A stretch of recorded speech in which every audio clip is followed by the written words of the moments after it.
Recently Russia को visit किया है हमारे national security adviser mister Ajit Doval ने। हमारे एनए से रशिया गए थे to attend BRICS national security adviser meeting. इस मीटिंग के बारे में समझाने से पहले मैं आपको ब्रिक्स के बारे में ब्रीफ में बता देता हूँ। ब्रिक्स एक मल्टीलेटरल ग्रुप है टोटल 9 मेंबर कंट्रीज का, जिसमें आते हैं Russia, China, India, Brazil, south Africa, Iran, Egypt, Ethiopia और यूएई। इन सब 9 मेंबर्स में से जो पहले 5 मेंबर्स हैं, यानी कि रशिया, चाइना, इंडिया, ब्राज़ील और साउथ अफ्रीका, ये ब्रिक्स ग्रुप के पुराने मेंबर्स हैं।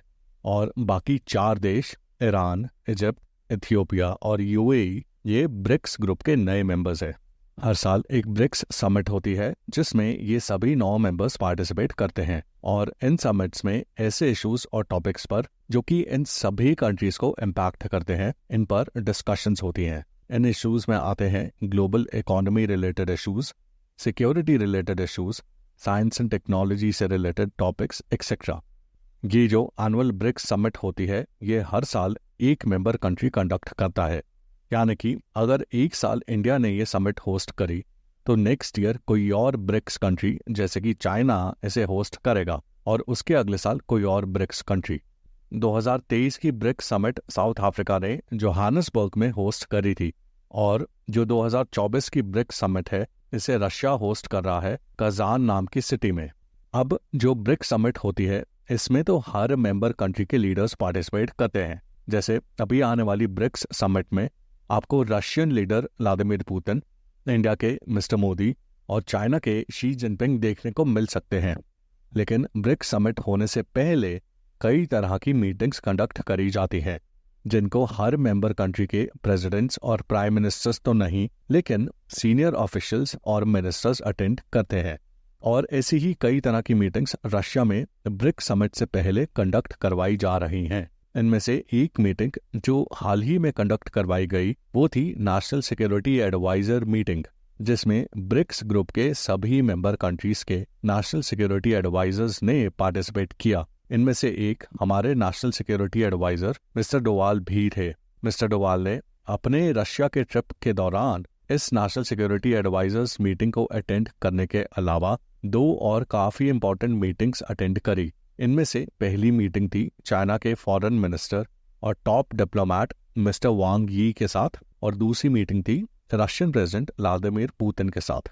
वांग यी के साथ मीटिंग में एलएसी पर चल रहे इंडिया और चाइना के बीच मिलिट्री स्टैंड ऑफ के ऊपर डिस्कशन हुई, और इस डिस्कशन के दौरान दोनों कंट्रीज ने इस बात पर एग्री किया कि एक अर्जेंट नीड है स्टेप्स उठाने की towards complete disengagement of both the armies.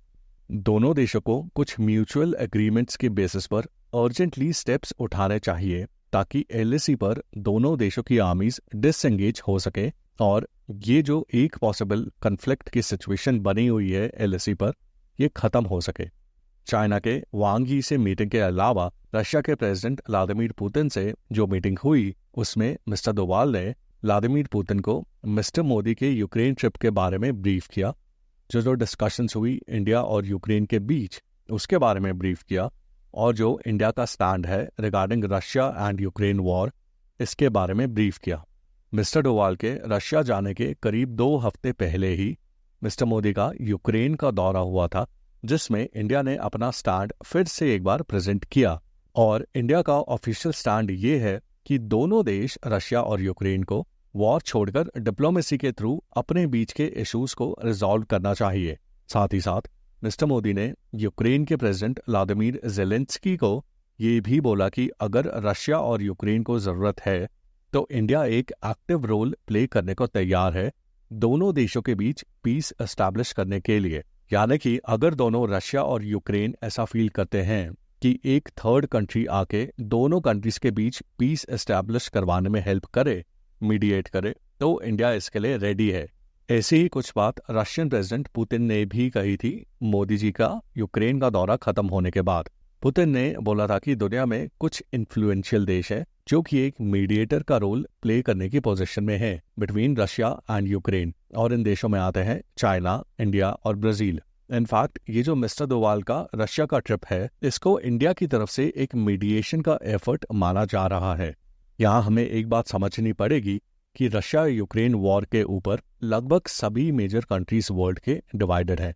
कोई यूक्रेन की साइड पर है और रशिया को ब्लेम कर रहा है, जैसे कि यूएसए और यूके, और वहीं रशिया के जो क्लोज फ्रेंड्स हैं वो रशिया को सपोर्ट कर रहे हैं। इंडिया वर्ल्ड के कुछ ही ऐसे इन्फ्लुएंशियल कंट्रीज में से एक है जो पूरी तरह से किसी की भी साइड पर नहीं है।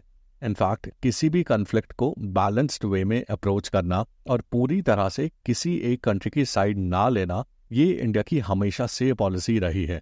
कोल्ड वॉर के टाइम इंडिया इसे नॉन अलाइनमेंट की पॉलिसी बोलता था, और कोल्ड वॉर के बाद से ये पॉलिसी होगी स्ट्रेटेजिक ऑटोनॉमी की।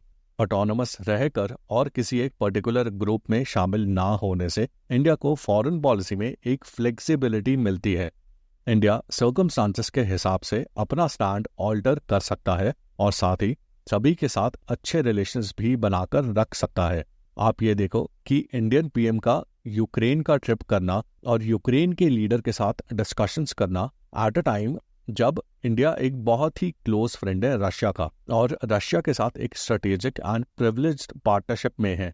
This is the kind of flexibility which India enjoys because it maintains strategic autonomy. और ये स्ट्रेटेजिक ऑटोनॉमी और इन्फ्लुएंस जो वर्ल्ड पॉलिटिक्स में आज इंडिया एंजॉय करता है, इसी वजह से आज इंडिया को one of the possible mediators माना जा रहा है, one of the very few countries जो रशिया और यूक्रेन की वॉर को रुकवा सकते हैं। ऑल्दो मिस्टर डोवाल का रशिया जाना इंडिया की तरफ से एज अ मीडिएटर वॉर रुकवाने के एफर्ट के तौर पर देखा जा रहा है, लेकिन there is a long way to go.